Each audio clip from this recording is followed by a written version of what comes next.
experience every moment through our voice. গল্পে খুঁজে পাবে ভালোবাসার স্পর্শ। সুলতানের নীরবতা পোড়ায় বেগমকে। অনেক সময় কান্না করার ফলে চাপ পড়েছে তার শরীরে। অসুস্থ শরীর সায় দিচ্ছে না। তখনও সে নিভু নিভু দৃষ্টিতে চেয়ে জড়ানো গলায় আওড়ালো, কথা বলুন সুলতান, আপনি আমাকে আপনি আমাকে ছেড়ে গেলে মরে যাব আমি। না, আর সয় না এই আর্তনাদ। দ্রুত নিজেকে সংবরণ করে নেয় সুলতান। এই যন্ত্রণায় ভরা কণ্ঠ আর সহ্য করা যাচ্ছে না। সন্তানের শোক বক্ষে চেপেই বেগমের চোখে চোখ রেখে মন্ত্রমুগ্ধের ন্যায় আওড়ালো, তোমাকে ছেড়ে কোথায় যাবো এলি? তুমি আমার শেষ ঠিকানা। যেই ঠিকানায় এসে গোটা আমিটাই আটকে যাই। কিছুক্ষণ থেমে হাত বাড়িয়ে মুছে দিল বেগমের ভেজা চোখ। কপালে আসা এলোমেলো চুলগুলো গুছিয়ে দিতে দিতে পুনরায় বলল, যদি পুরো বিশ্ব আমাকে উল্টো দিকে টানতে শুরু করে, সেদিনও এই আমি সমস্ত বাঁধন ছিন্ন করব তোমার সংস্পর্শ পেতে। তুমি কি করে ভাবলে আমি তোমাকে ছেড়ে যাব? ছেড়ে যাবেন না? কখনোই না। আপনার কারণেই একদিন আমি এই জীবনের সমস্ত বিরহ কাটিয়ে উঠব সুলতান। কাটা কাটা স্বরে বলতে বলতেই চোখ দুটো বন্ধ করে নিল বেগম। শরীরের সমস্ত ভর সুলতানের ওপর ছেড়ে দিয়ে এলিয়ে পড়ল। সুন্দর মুখখানাতে বিরহের ছাপ। সন্তান হারানোর যন্ত্রণা উপচে পড়ছে ফ্যাকাশে ওই মুখটাতে। গভীর দীর্ঘশ্বাস ফেলে তাকে পালঙ্কে শুইয়ে দিল সুলতান। বুকের ওপর পাতলা চাদর টেনে রাখে। মাথায় যত্নের হাত বোলাতেই কেউ যেন কটাক্ষ করে বলে উঠল, এত যত্ন, বিচক্ষণ, অস্ত্রবিদ্যায় পারদর্শী হয়েও সে তোমার অনাগত সন্তানকে বাঁচাতে পারেনি। সত্যি বাঁচাতে পারেনি। সে বলল আর তুমি বিশ্বাস করে নিলে? এলি মিথ্যা কথা বলে না। তৎক্ষণাৎ বিরোধিতা করে ওঠে সুলতান। ভালোবাসা অন্ধ করে দিয়েছে তোমাকে। ভালোবেসে অন্ধ হয়ে থাকতেই পছন্দ করি আমি। অতি শীঘ্রই তুমি ধ্বংস হবে তোমার এই অন্ধ আবেগের কারণে। পুরুষের ন্যায় স্ত্রীকে অবিশ্বাস করার চেয়ে বিশ্বাস আর ভালোবাসার সাথে ধ্বংস হতে আপত্তি কোথায়? স্তব্ধ হলো চার দেয়াল। কঠিন নীরবতা নেমে এলো কামরায়। পর্দার ওপারে দূরে কর্কশ কণ্ঠে পাখি ডেকে চলেছে। নীরবতার মাঝে এ যেন মরুর বুকে বাঘের গর্জন। বেগমকে রেখে উঠে দাঁড়ায় সুলতান। বেগম গভীর ঘুমে আছে টের পেতেই দ্রুত নিজের পোশাক পরিবর্তন করে তরোয়ালটা কোমরে আটকে নেয়। পাগড়িটা মাথায় পড়তে গিয়েও কি ভেবে আর পড়ল না। ঝুঁকে এসে পালঙ্কের পাশ থেকে হাতে তুলে নিল রক্তাক্ত গাউন। ঘুরিয়ে ফিরিয়ে তীক্ষ্ণ দৃষ্টিতে গাউনে লেগে থাকা রক্তের দাগগুলো এমনভাবে দেখছে যেন জটিলতায় ভরা কোনো হিসেব মেলাচ্ছে। বেগমের বন্ধ দৃষ্টির আড়ালে সুলতানের আগুন জ্বালানো সেই হিংস্র দৃষ্টি বেগমের অগোচরেই রয়ে যায়।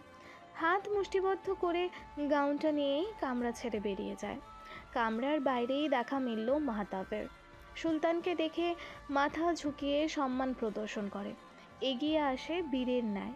গমগমে কণ্ঠে ডাকে সুলতান, মাতাব। হুকুম করুন মহামান্য। সাথে সাথে জবাব আসলো মাহতাবের। দায়িত্বে অটল সেই কণ্ঠ। এতদিন পরেও মাহতাবের এই নিষ্ঠা ভালো লাগলো সুলতানের। মাথায় ধপধপ করে জ্বলতে থাকা আগুন নিভে যায় খানিকটা সময়ের জন্য। কেমন আছো তুমি? সুধায় সুলতান। আপনি বেঁচে আছেন দেখে আমার চেয়ে বেশি আনন্দিত আর কে থাকবে মহামান্য। আপনার মৃত্যুর সংবাদ কতটা গভীর ক্ষত সৃষ্টি করেছিল আমার হৃদয়, তার নাইবা বলে এখন। অধর প্রসারিত করল সুলতান। দৃষ্টির হিংস্রতা হ্রাস পাচ্ছে। আচমকা বলে বসল, জাহ্নবের কি অবস্থা? অবাক হলো মাহতাব। মাথায় সারাক্ষণ জুই থাকার দরুন ভুলে শুনেছে নাকি ধরতে পারল না। সঠিক জানার আশায় পুনরায় জানতে চায়, কার কি অবস্থা? জাহ্নবের। সুলতানের মুখ থেকে সেই একই উত্তর পেয়ে আহাম্মক বনে গেল মাহতাব। জার্নাবের অবস্থা তার কাছে জানতে চাইছে কেন? কি হলো মাতাব, বলছো না যে? তাড়া দেয় সুলতান। উত্তর কি দেবে বুঝে আসে না মাহাতাবের। মুখটা ছোট করে জানায়, আমি তো জানি না মহামান্য। তাহলে কে জানে? আবারও শুধালো সুলতান। বিস্মিত হয়ে চেয়ে থাকে মাহাতাব। এ কোন মুসিবতে পড়ে গেল? তাহলে কে জানে সেই উত্তরও তাকেই দিতে হবে। এই প্রশ্ন শোনার জন্য সে এখানে এসেছিল। এখন তোমার জাহ্নবকে জানিয়ে দেওয়া উচিত। হতে পারে তুমি যেদিন জানাতে চাইবে সেদিন অনেক দেরি হয়ে যায়। ইঙ্গিত বুঝেও নীরব থাকে মাহতাব। কিছুক্ষণ নীরবতার পরে নিজের পক্ষে যুক্তি খাড়া করতে মুখ খুলবে এমন সময় সুলতান গম্ভীর কণ্ঠে বলে ওঠে, এলির এই অবস্থা কিভাবে হয়েছে? গাউন উঁচিয়ে রক্তের দিকে দৃষ্টি রেখে শোধায়, এই রক্তপাতের কারণ কি? আমার অনাগত সন্তান নেই কেন? উত্তর দাও মাহতাব। বড় কঠিন হয় তার গলা। গড়গড়িয়ে সব বলতে শুরু করে মাহতাব। রাজপরিবারের মানুষগুলোর ব্যবহার বাদ দিয়ে মামা হাদিদের দ্বারা সংঘটিত নির্মম ঘটনা খুলে বলে সুলতানকে। কেবল এড়িয়ে গেল ওয়াসিফা সুলতানের ব্যবহার। তার পুত্রের নিকট তাকে প্রকাশ করার বাসনা হৃদয়েই চেপে নিল। সব শুনে কেমন নিস্তেজ হয়ে এলো সুলতান। শরীরের সমস্ত বল শক্তি বুঝিয়ে হ্রাস পাচ্ছে এই ঘটনার বর্ণনা শুনে। খেয়েই হারিয়ে দেয়ালে ভর দিয়ে দাঁড়ালো। চোখের সামনে যেন ভাসতে লাগলো বেগমের সেই দুর্বিষহ আর্তনাদ। মেঝেতে পড়ে যন্ত্রণায় ছটফট করছে তার বেগম। রক্তে ভেসেছে তার অসাড় শরীর। পেট চেপে ধরে হয়তো আর্তনাদের স্বরে ডেকেছিল তাকে, আসেনি সে। থামো। মাহতাবের কথা শুনেও শেষ হয়নি। পূর্বেই জোরালো কণ্ঠে থামিয়ে দিল সুলতান। কিছুক্ষণ যেতেই গম্ভীর স্বরে বলল, এলি ঘুমিয়ে আছে, খেয়াল রেখো, কেউ যেন বিরক্ত না করে। হনহনিয়ে হাঁটতে লাগলো প্রধান দ্বারের দিকে। দ্রুত ডেকে উঠল মাহতাব। অপরাধ মার্জনা করবেন, তবে হয়তো আপনি কোথাও যাচ্ছেন। সুলতানা জেগে উঠে আপনার খোঁজ করলে তাকে কি বলবো? জেগে ওঠার আগেই ফিরে আসবো আমি। মামা হাদিদ তার সাম্রাজ্যে ফিরে যায়নি, খোঁজ করেছে আমি। এখান থেকে পালিয়ে এসে অন্য কোথাও বসবাস করছে। পুনরায় বলল মাহতাব। এ কথা আগেই উপলব্ধি করেছি আমি। একটাই উত্তর, অতঃপর আর পেছনে ফিরে তাকায়নি সে। মহল ছেড়ে বেরিয়ে গেছে নিজের রাজকীয় সাজসজ্জায় সজ্জিত ঘোড়া দাঁড়িয়ে। ফটকের বাইরে তখনও বসে আছে বণিক। সেদিকে ভ্রুক্ষেপ করার সময় বা ইচ্ছা কোনোটাই সুলতানের নেই। ঘোড়া দাঁড়িয়ে ছুটে যায় বালুর বুকে। গন্তব্য নির্ধারিত, উচ্ছ্বাসিত গগন। চতুর্দিকের বালু উড়িয়ে নিচ্ছে ঘোড়ার গতির সাথেই তাল মিলিয়ে। জঙ্গলের গভীরে এক ছোট্ট কুটিরে অবস্থান করছে মামা হাদিদ। কুটিরের চতুর্দিকে শুধু জঙ্গল আর জঙ্গল। নির্জন এই জঙ্গলে রাত নামতেই ভেসে আসে ভয়ঙ্কর সব পশুর গর্জন। মহল থেকে পালিয়ে সে সোজা এখানেই এসেছে। কুটিরটা সে নির্মাণ করেছিল বহু পূর্বে, যার খোঁজ একমাত্র সেই জানে। সকলের থেকে দূরে জনমানব শূন্য এই স্থানে এসে মাঝে মাঝে একলা সময় কাটায় সে। অভ্যাসটা তার যুবককাল থেকেই। যখনই মানুষের ভিড়ে মন উঠে গেছে তখনই এখানে চলে এসেছে সে। তবে এবার নিজ ইচ্ছায় আসেনি, এসেছে ভয়ে। পালং থেকে শুরু করে টুকটাক সবই আছে এখানে, তাই তো মহল ছেড়ে সোজা এখানে এসেছে। এলিজার মৃত্যু নিশ্চিত হয়ে তবেই সে ফিরবে নিজ সাম্রাজ্যে। কাঠের কেদারায় বসে শুকনো রুটি চেবোচ্ছিলেন। হঠাৎ কুটিরের বাইরে থেকে পশু পাখির ডাকের বদলে অন্য রকম শব্দ ভেসে আসতে লাগলো। কান খাড়া করে শুনতেই বুঝলো এটা ঘোড়ার খুরের শব্দ। অবাকই হলো সে।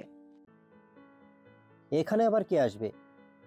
বলতে বলতেই বেরিয়ে আসে কুটির ছেড়ে। তখনই আচমকা থেমে যায় সে শব্দ। চারপাশ আবারও নিশ্চুপ। গাছের ডালে দুটো কাক বিকট শব্দে সেই তখন থেকে ডেকেই চলেছে। কান মাথা ঝালাফালা করে দিল। বিরক্তি ভরা চাহনি নিক্ষেপ করলো সে। আশেপাশে নজর বুলিয়ে কাউকে দেখতে পেল না।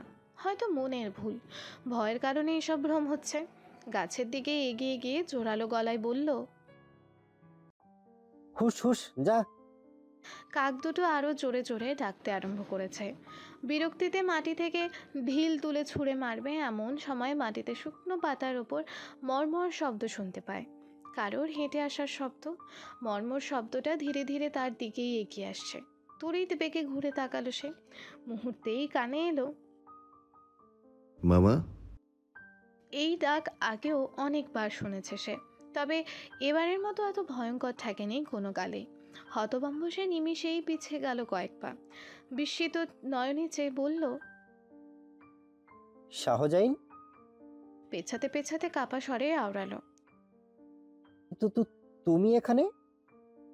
আশা করেননি আমি আসবো, এটা তো আপনি নিজেই নির্ধারণ করেছেন। আমি আজকাল সব ভুলে যাচ্ছেন, আপনি তো আমাকে দাওয়াত দিয়ে এনেছেন। বারবার সুলতানের এমন কথাতে অবাকের সীমা থাকে না মামার। হতবুদ্ধির ন্যায় শুধায়, আমি কবে দাওয়াত দিয়েছি? যেদিন আমার কলিজায় লাথি বসিয়েছেন। ক্রমশই এগিয়ে আসছে সুলতান, পেছাতে পেছাতে গাছের সাথে পিঠ ঠেকেছে মামার। হতবুদ্ধির ন্যায় আওড়ালো, বেঁচে আছো তুমি? না না না, ভুল দেখছি আমি। নিজেই বলল মামা। আকস্মাৎ কোনো কথাবার্তা ছাড়াই ছুটে আসে সুলতান, তড়িৎ বেগে তলোয়ার এগিয়ে আনে তার চোখের দিকে। চোখের ঠিক সামান্য দূরে এসে থেমে যায় তলোয়ারের গতি। সুলতানের স্বাভাবিক ভঙ্গিমা বদলে হিংস্রতার দেখা মিলল। হুটহাট কাজে ভয়ে চিৎকার করে উঠল মামা। নিশ্চিত হলো শাহজাইন তার ভ্রম নয়, বরং সে ধ্রুব সত্য। বেঁচে আছে শাহজাইন, আর এখানেও এসেছে সে। চোখে হাত দিয়ে ভীত স্বরে শুধালো, এই স্থান চিনলে কিভাবে? মনে পড়ছে না? মনে কপাল কুচকায় সুলতান, অথচ দৃষ্টিতে তখনও অগ্নিশিখা, চেহারায় খুনের নেশা। তলোয়ার দিয়ে মাটিতে আছাড় কাটতে কাটতে এগিয়ে চলেছে, থামাথামির নাম নেই। কি কি কি মনে পড়বে? সুধাই মামা। ভয়ের চোটে কিছুই মনে পড়ছে না তার এই মুহূর্তে। কেবলই এলিজার পেটে দেওয়া সেই আঘাতের স্মৃতি দাপটে বেড়াচ্ছে তার মস্তিষ্ক। এলিজা কি বেঁচে গেছে? সেই এখানে পাঠিয়েছে শাহজাইনকে, কিন্তু এই স্থান তো সে কাউকে চেনায়নি। সে সময় হুট করে মস্তিষ্কে হানা দিল বহু বর্ষ পূর্বের এক আবছা চিত্র, যেখানে সে তার যুবক বয়সে বোন ওয়াসিফা সুলতানের একমাত্র পুত্র শাহজাইনকে এই কুটিরে নিজের সাথে করে নিয়ে এসেছিল। তবে তখন তো শাহজাইন বেশ ছোট্ট ছিল। সেই সময়ের কথা স্মরণ রেখেছে শাহজাইন, অবাক না হয়ে পারল না সে। মনে পড়েছে? ভ্রু কুঁচকে যায় সুলতানের। সামান্য মাথা ঝাঁকিয়ে সম্মতি জানালো মামা। কথা বলার অবস্থাতে সে নেই। অতিরিক্ত ভয় আর আতঙ্কে গলা দিয়ে স্বর বেরোনো দায় হয়ে উঠেছে। চোখ দুটো মাত্রাতিরিক্ত বড় হয়ে আছে, মৃদু বেগে কাঁপছে শরীর। তাহলে আর দেরি করে লাভ নেই। মানে? বলতে চাইলো মামা, তবে মুখ ফুটে কেন যেন স্বর বেরোলো না। সুলতান নিজ থেকেই অতি শান্ত গলায় বলে উঠল, আমার বেগমের শরীরে আঘাত করার সাহস কিভাবে পেলেন আপনি? হাত দুটো সামনে এগিয়ে মামা ঝাঁকিয়ে কথা বলার চেষ্টা করছে মামা, অথচ কি আশ্চর্য, একটা কথাও বলতে পারছে না সে। স্বর যেন আটকে গেছে গলার ভেতরে। সুলতান পুনরায় সেই একইভাবে জানতে চাইল, আমার সন্তানের অস্তিত্ব জেনে এলির শরীরে এমন গুরুতর আঘাত করা আপনার ঠিক হয়নি মামা। মামার খুব কাছে এসে ঝুঁকে এলো মুখের সম্মুখে, হিম ধরানো কণ্ঠে আওড়ায়, আমার বেগম আমার সম্পদ, আর আমার সম্পদে আঘাত করার কোনো অধিকার আমি কাউকে দেইনি। অন্যায় করেছেন আপনি, মারাত্মক অন্যায়। হিসিয়ে বলা সে কণ্ঠ অগ্রাহ্য করা যায় না। মৃদু কণ্ঠে কষ্টের সাথে মামা ডেকে ওঠে, শাহজাইন, আমি আমি চুপ, কোনো যুক্তি শুনতে চাইনি আমি। চিৎকার করে ওঠে সুলতান। কলিজায় আতঙ্ক ধরিয়ে দেওয়া সেই গর্জনে কেঁপে উঠল ঘন জঙ্গল। উড়ে গেল গাছের ডালে এক নাগারে ডাকতে থাকা কাক দুটো। আচমকা হাতের তলোয়ার সজোরে গেঁথে দেয় মামার পায়ের ওপর। সাথে সাথেই রক্ত ছিটকে পড়ে পা বেয়ে। গগন কাঁপিয়ে চিৎকার করে ওঠে মামা। শান্তি পাচ্ছে না সুলতান, বরং তলোয়ারে আরও বল প্রয়োগ করে পা এফোড় ওফোড় করে দেয়। হিংস্র স্বরে চিৎকার করে ওঠে, এলির জন্য কতজনকে মেরেছি আমি জানিস তুই? হিসেব করতে পারবি? কত নিকৃষ্ট রূপ আমি ধারণ করেছি এলিকে নিজের করে ধরে রাখতে, কত ভয়ঙ্কর ভাবে করেছি নিজেকে, কতটা হিংস্রতা ধারণ করেছি নিজের মাঝে। এলি শুধু আমার বেগম নয়, আমার প্রাণ। মাটিতে পড়ে পা আঁকড়ে যন্ত্রণায় ছটফট করছে মামা। রক্তে রেঙে উঠেছে জঙ্গলের মাটি, চোখ মুখ শুকিয়ে গেছে ভয়, ব্যথায় যন্ত্রণায় গগন বিদারী আর্তনাদ করছে সে, অথচ কোনো ভ্রুক্ষেপই নেই সুলতানের। এটা বুঝি খুব স্বাভাবিক ঘটনা তার নিকট। আর্তনাদ যেন কর্ণগহ্বরে পৌঁছাচ্ছেই না। নির্বিকার ভঙ্গিমায় নিজের মাথার বিশাল আকার পাগড়ি খুলে মামার রক্ষত পাটাতে বেঁধে দিয়ে পাগড়ির অপর প্রান্ত নিজের হাতের সাথে শক্ত করে পেঁচিয়ে রাখে। ঘোড়া দাঁড়িয়ে আছে তাদের থেকে কিছুটা দূরে, সেদিকে যাওয়ার জন্য পা বাড়াতেই আঁতকে ওঠে মামা। বিস্মিত হয়ে তড়িঘড়ি করে বলে উঠল, কি কি কি করছো? ছেড়ে দাও আমাকে। পা থামিয়ে কিছুটা বিরক্তির চাহনি নিয়ে পেছনে ঘুরল সুলতান, কিন্তু কিছু না বলেই পুনরায় ঘোড়ার দিকে হাঁটতে লাগলো। তবে এবার পায়ের গতি বাড়িয়ে দিয়েছে কয়েক গুণ। হাতে বেঁধে রাখা পাগড়ি টান টানে হলো। পাগড়ির অপর প্রান্তে থাকা মামার পা মাটি থেকে সামান্য শূন্যে উঠল। অসীম শক্তির অধিকারী সুলতানের বলিষ্ঠ শরীর সহজেই নাড়িয়ে তোলে মামাকে। আরও কয়েক পা সামনে এগোতেই পাগড়ির বাঁধন মজবুত হয়। মাটিতে ছ্যাঁচড়াতে লাগলো মামা। জঙ্গলের মাটিতে পড়ে থাকা ডাল পাতার উপর টেনে হিঁচড়ে সুলতানের পেছনে চলছে মামা। দু হাতে মাটি আঁকড়ে ধরার চেষ্টা করে আতঙ্কিত গলায় বলল, দোহাই লাগে তোমার, খুলে দাও বাঁধন, ছাড়ো আমাকে। সুলতান পায়ের গতি আরও বাড়িয়ে তুলল। মামার গোটা শরীরটাকে হিড় হিড় করে টানতে টানতে ঘোড়ার কাছে এগিয়ে আসে। মাটির সাথে ঘর্ষণের ফলে ডালপালা কাটা সব কিছু পিঠে বিচ্ছে ফলার মতো। কষ্টে আকুতি মিনতি করেও লাভ হচ্ছে না।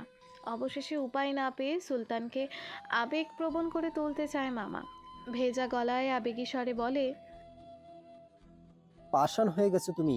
কতবার তোমাকে এই কোলে তুলে আদর করেছি, একমাত্র ভাগ্নে হিসেবে কম তো সোহাগ করিনি তোমাকে।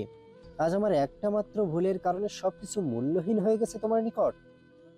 তার এত আবেগী বাক্য কানেই তুলছে না সুলতান। উপেক্ষা করে সহাস্যে উঠে বসে ঘোড়ার পিঠে। চতুর মামা পুনরায় চেষ্টা চালায়। এ কথা যদি তোমার আম্মা জানতে পারে, তখন সে কতটা কষ্ট পাবে ভেবেছো? আমার প্রতি তোমার এই নিষ্ঠুরতা ভেঙে দেবে তোমার আম্মাকে। আম্মার প্রসঙ্গ ওঠাতে থামলো সুলতান। ঘোড়ার পিঠ থেকে নিচে তাকালো শান্ত দৃষ্টিতে। বরাবরই রাগান্বিত অবস্থাতেও তার এই শান্ত ভঙ্গিমা আতঙ্ক ধরায় প্রতিপক্ষের কলিজায়। গমগমে স্বরে জাহির করে, জানি আমি আম্মা কষ্ট পাবে, ভীষণ কষ্ট পাবে নিজের ভাইকে পঙ্গু হতে দেখে। মানসিকভাবে ভেঙে পড়বে সে। কিন্তু আমার বেগমের অসহায়ত্বের সময় তার এই মমতা জাগেনি। এলির এত বড় ক্ষতি করার পরও নিজের ভাই বলে অবলীলায় ছেড়ে দিয়েছে তোকে। আমি খুব অবাক হই আম্মার এই একপক্ষীয় মমতা দেখে। সে আমার আম্মা, তাই তাকে আমি সরাসরি শাস্তি দিতে পারি না।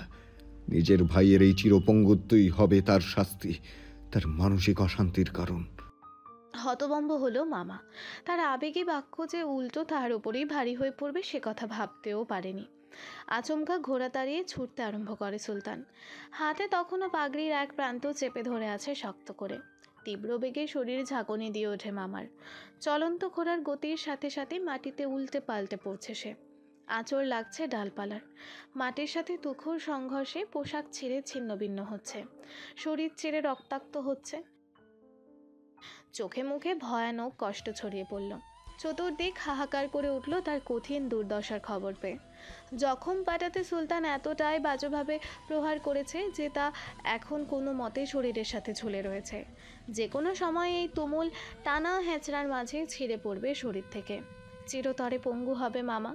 পঙ্গু হবার আশঙ্কায় ভয়ানক চিৎকারে কেঁদে উঠল মামা। থামো থামো শাহজাইন, খুলে দাও বাঁধন। এত বড় শাস্তি দিও না আমাকে, ছেড়ে দাও। দয়া করো মামার উপর। প্রয়োজনে কারাগারে নিক্ষেপ করো, তবু আমাকে এমন ভয়ঙ্কর শাস্তি দিও না। আর সহ্য হয় না এই যন্ত্রণা। তুমি যা চাও সব করবো আমি। ঘোড়া থামাও।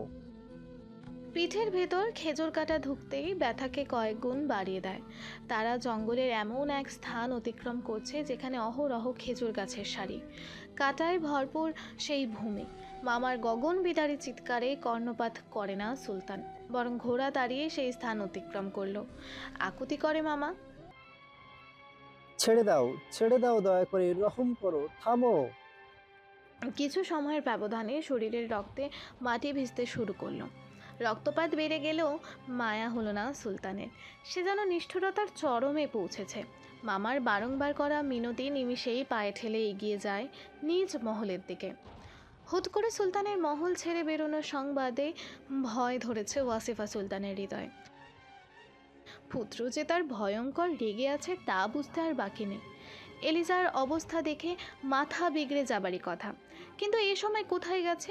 পুত্রের হিংস্রতা, ভয়াবহ নিষ্ঠুরতা সম্পর্কে পূর্ব থেকেই অবগত সে। তবে কি সব কিছু জেনে গেছে শাহজাইন? আতঙ্কিত গলায় সুলতান শাহজিলের উদ্দেশ্যে বলে ওঠে, তুমি তো নজর রাখতে পারতে।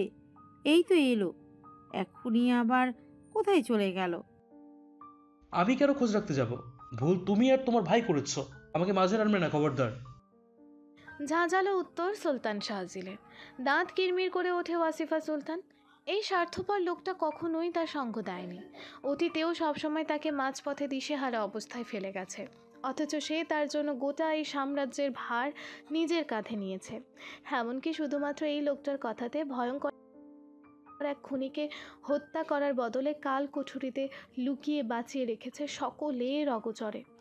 ঘৃণিত খুনির প্রতি এত দরদ, অথচ তাকে সব সময় উপেক্ষা করে আসছে। রাগান্বিত স্বরে জাহির করে, এবার আমার সঙ্গ না দিলে কিছুতেই আপনাকে ছাড়বো না আমি। পুত্রের সম্মুখে লাঞ্ছিত হবার চেয়ে মৃত্যু ভালো। যা ইচ্ছে করো। কে বলেছিলে যে এর সাথে এমন দুর্ব্যবহার করতে? মেয়েটা এই সাম্রাজ্যে এসে পর্যন্ত ক্ষতি তো করোনি কারোর সাথে, বিনিময়ে তার অসহায় দুর্বল সময়ে তুমি তাকে কটূক্তি করেছো। সামান্য রাগ নিয়েই বলল সুলতান শাহজিল, নিজের পক্ষে যুক্তি উপস্থাপন করে ওয়াসিফা সুলতান। কিন্তু ও তো বলেছিল শাহজাহান মৃত। মিথ্যা কেন বলেছিল? শুধু আমি কেন, এই মহলের প্রতিটা মানুষ ভেবেছিল শাহজাহানকে এলিজার হত্যা করেছে। একজন মা হিসেবে পুত্রের খুনিকে এমনি এমনি ছিঁড়ে দেওয়া যায়? তুমি বলো, এখানে আমার দোষটা কোথায়? আমি কি জানতাম শাহজাহান বেঁচে আছে, ফিরে আসবে? তাহলে তোমার ভাইও তো এলিজের সন্তানকে হত্যা করেছে, তাকে কেন খোঁজার চেষ্টা করলে না তুমি? একবার উচ্চারণ করলে না ভাইকে শাস্তি দেবার কথা? ওটা ওটা আসলে তখন আমার মাথা ঠিক ছিল না। এলিজার প্রতি মন বেশিয়েছিল, তাই আমলে নেইনি ওর যন্ত্রণা। তুমি যাই বলো আসিফা, বরাবরই এলিজার ওপর অন্যায় করেছো তুমি, তাই তোমার এই ঘটনার মধ্যে আমি নেই। শাহজাহান যদি জেনে গিয়েই থাকে তবে সে যা বলবে আমি মেনে নেব। হতভম্ব হয়ে স্বামীর দিকে চেয়ে থাকে ওয়াসিফা সুলতান। অবশেষে সমস্ত পথ হারিয়ে শান্ত অথচ রাগান্বিত স্বরে বলে ওঠে, তবে এটাই তোমার অন্তিম সিদ্ধান্ত? হ্যাঁ। অগ্রাহ্য করে দ্বারের দিকে এগোচ্ছে সুলতান শাহজিল। সে সময় ওয়াসিফা সুলতান পুনরায় গম্ভীর স্বরে বলল, তাহলে কালকুঠুরির কয়েদির মৃত্যু দেখার জন্য প্রস্তুত হয়ে যাও, যাকে তুমি এত বছর সকলের আড়ালে বাঁচিয়ে রেখেছো। আসিফা! রাগে গর্জে ওঠে সুলতান শাহজিল। অমন একটা ঘৃণিত খুনিকে তুমি বাঁচিয়ে রাখতে পারো, কিন্তু নিজের বেগমকে বিপদে ঠেলে দাও। খবরদার, ওকে খুনি বলবে না, সে খুনি নয়। তাহলে এখন কি করছে? তুমি কি অস্বীকার করতে পারবে সে একজন রোগী, ভয়ঙ্কর রোগী, যার কিনা মানুষের রক্ত খাওয়ার নেশা জাগে? যখন তার হুঁশ হারিয়ে সে রোগের বশবর্তী হয়, তখন পিশাচ হয়ে ওঠে সে পিশাচ। আপন পর কাউকে চিনতে পারে না, ঠিক ভুলের বিচার করতে পারে না। মহলের সবাই জানে ঘটে যাওয়া সমস্ত হত্যাকাণ্ডে সেই গুপ্ত শত্রু ঘটাচ্ছে, অথচ তুমিও ভালো করে জানো গুপ্ত শত্রু শুধু ফায়েজ আর হাফসার খুন করেছে, তফার ওষুধে বিষ মিশিয়েছে, শাহজাহানকে হত্যার চেষ্টা করেছে। এছাড়াও বাগানে মহলের পিছনে যেই ভয়াবহ খুনগুলো হয়েছে সেগুলো কালকুঠুরির কয়েদি করেছে। রক্তের নেশায় কারাগার থেকে পালিয়ে হত্যা করেছে সৈনিকদের, তাদের রক্ত পান করে নিজের তৃষ্ণা মিটিয়েছে। তুমি বুঝতে কেন পারো না? সে আর স্বাভাবিক নেই, এখন আর বেঁচে থাকা সকলের জন্য হুমকি। সে আর যাই হোক বিশ্বাসঘাতক নয়, কত কিছু করেছে এই সাম্রাজ্যের জন্য, তারও বেঁচে থাকার অধিকার আছে। দুর্ভাগ্যবশত এমন ভয়ানক রোগ তার শরীরে বাসা বেঁধেছে। আমি মানছি বাগানের আর মহলের পেছনে হত্যাগুলো সেই করেছে, তবে ইচ্ছেকৃত নয়, রোগের বশবর্তী হয়ে। সে সময় তার হুঁশ থাকে না। হঠাৎ মহলের বাইরের তীব্র চিৎকার চেঁচামেচিতে ভরে উঠল কামরা। অবাক হয়ে দ্রুত বেরিয়ে আসে তারা। মহলের সকলেই একে একে মহল ছেড়ে প্রধান ফটকের সম্মুখে জড়ো হতে থাকে। সুলতান এসেছে ঘোড়ায় চেপে, তবে এটা তাদের বিস্ময়ের কারণ নয়। তীব্র চিৎকার চেঁচামেচির আসল কারণ হলো মামা হাদিদ। ফটকের সম্মুখে বিশাল প্রাঙ্গণ, যতদূর চোখ যায় শুধু বালু আর বালু। সেই প্রাঙ্গণেই ঘোড়া দাঁড়িয়ে বৃত্তাকারে ঘুরছে সুলতান। তার হাতের পাগড়ির ওপর প্রান্তে ঝুলে আছে মামার ক্ষতবিক্ষত দেহ। পুরো শরীরে শুধু আঁচড়ের চিহ্ন। জানা নেই কত দূর থেকে তাকে এভাবে টানতে টানতে এনেছে সুলতান। বালুর মাঝে ঘর্ষণে ঘর্ষণে রক্তাক্ত দেহখানা বালু দিয়ে ভরে উঠেছে। একাধারে কেঁদে কেটে মুক্তি চেয়ে যাচ্ছে মামা। সুলতানের অবশ্য তাতে কিছু যায় আসছে বলে মনে হচ্ছে না। প্রাঙ্গণের এই প্রান্ত থেকে ওই প্রান্ত ছুটে বেড়াচ্ছে ঘোড়াটা। বারবার একই স্থানে ঘুরতে ঘুরতে আকস্মাৎ মামার জখম পাখানা ছিঁড়ে পড়ে শরীর থেকে।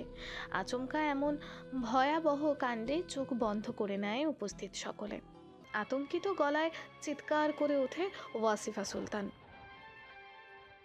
থামো, ঘোড়া থামাও। চোখ বড় বড় করে হতভম্ব হয়ে চেয়ে আছে সকলে, অথচ কেউ সুলতানের ওপরে একটা শব্দ উচ্চারণ করার সাহস পাচ্ছে না। কী বা বলবে? এটাই মামার প্রাপ্য। ফটক ঠেলে দৌড়ে যায় ওয়াসিফা সুলতান, চিৎকার করে ডাকে, দাঁড়াও শাহজাইন, কসম আমার, ঘোড়া থামাও, মরে যাবে তোমার মামা। আম্মার কসম। বড় নিষ্ঠুর আবেগ। থেমে যায় সুলতান, হাতের মুঠো থেকে মুক্ত করে দেয় পাগড়ি। মামাকে বালুর মাঝে ফেলে ঘোড়া থেকে নেমে পড়ে। মামার দিকে চেয়ে হিসিয়ে বলে, চিরপঙ্গু হয়ে থাকবি বাকিটা জীবন, আর পা হারিয়ে তর পাবি মৃত্যুর আগ পর্যন্ত। ওয়াসিফা সুলতান সেদিকে দৌড়ে যেতে নিলে বাধা হয়ে দাঁড়ায় সুলতান। ভ্রুকুচকে বলল, ওদিকে কোথায় যাচ্ছেন আম্মা? পাগল হয়ে গেছো তুমি, সে তোমার মামা। চিৎকার করে ওঠে ওয়াসিফা সুলতান। সে আমার সন্তানের হত্যাকারী। যে আমার বেগমের শরীরে প্রহার করেছে তাকে আমার মামা সম্বোধন করে অযথায় অপমানিত করবেন না আমাকে। সবকিছুর একটা সীমা আছে শাহজাইন, সরে দাঁড়াও। ভালোবাসার কোনো সীমা নেই আম্মা, ঘৃণারও সীমা থাকা উচিত নয়। কিছুক্ষণ থেমে শান্ত গলায় আবারও আওড়ালো, আমার বেগমের সাথে যারা দুর্ব্যবহার করে তাদের প্রতি আমি আজও সীমাহীন ঘৃণা ব্যতীত কোনো শব্দ খুঁজে পাইনি। বিস্মিত ওয়াসিফা সুলতান আরও কিছু বলার পূর্বেই সুলতান শান্ত ভঙ্গিমা ধরে রেখেই ভ্রু কুচকে পুনরায় আওড়ায়, এলি এই সাম্রাজ্যের সম্রাজ্ঞী হওয়া সত্ত্বেও তার চিকিৎসা চলে কিনা ওই ছোট্ট কামরাতে? আশ্চর্য চিকিৎসা ব্যবস্থা এই মহলের, তাই না আম্মা? এবার ভয়ে ঢোক গেল ওয়াসিফা সুলতান। শাহজাইন কি সব জেনে গেছে, নাকি সন্দেহ করছে তাকে? উত্তরের অপেক্ষা করে না সুলতান। এলির হয়তো ঘুম ভেঙে গেছে এতক্ষণে। তাছাড়া আম্মার প্রতি তার হৃদয়ে যে বিতৃষ্ণা জেগেছে, তার জের ধরে হয়তো এখানে থাকলে খারাপ ব্যবহার করে ফেলতে পারে সে, যা সে কখনোই চায় না। তাই দ্রুত ফটক পেরিয়ে নিজ কামরার উদ্দেশ্যে হাঁটতে লাগলো। পেছন থেকে বিচক্ষণ ওয়াসিফা সুলতান ঠিকই ধরতে পারল শাহজাইন সব জানলেও তার করা ব্যবহারের কথা জানে না। শুধুমাত্র হাদিদকে শাস্তি না দেওয়াই তার এলিজাকে ওই কামরায় চিকিৎসারত দেখে সন্দেহ থেকেই এগুলো বলছে। একদম ঠিক হয়েছে এই শয়তানটার সাথে। কটমট করে বলা জার্নাবের এই বাক্য ভড়কে যায় মাহতাব। হতবাক হয়ে শুধায়, কি ঠিক হয়েছে? উচিত কাজ করে সুলতান। আবারও বলল জার্নাব। মাহতাবও তাল মিলিয়ে পুনরায় শুধালো, কি উচিত করেছে? ওই যে ওই লোকটা আসতো শয়তান, আমার বোনকে কিনা আঘাত করে, জাহেল লোক। আঙুল দিয়ে দেখিয়ে দেয় মামাকে। চোখে মুখে কুচকে বলে উঠল, ঠিক হয়েছে, মরে যাক শয়তানটা। ইস জুই, নিঃস্ব হয়ে যাচ্ছ তুমি। দুষ্টুমি স্বর মাহতাবের। জার্নাবের নজর এতক্ষণ ফটকের বাইরে থাকলেও এখন চোখ ছোট ছোট করে ঘুরে তাকালো মাহতাবের দিকে। বিরক্তের চাহনি ফেলে শুধালো, তুমি উপহাস করছো আমাকে? না। বিজলির বেগে ডানে বামে মাথা নাড়ালো মাহাতাব। জান্নাব আবারও বলল,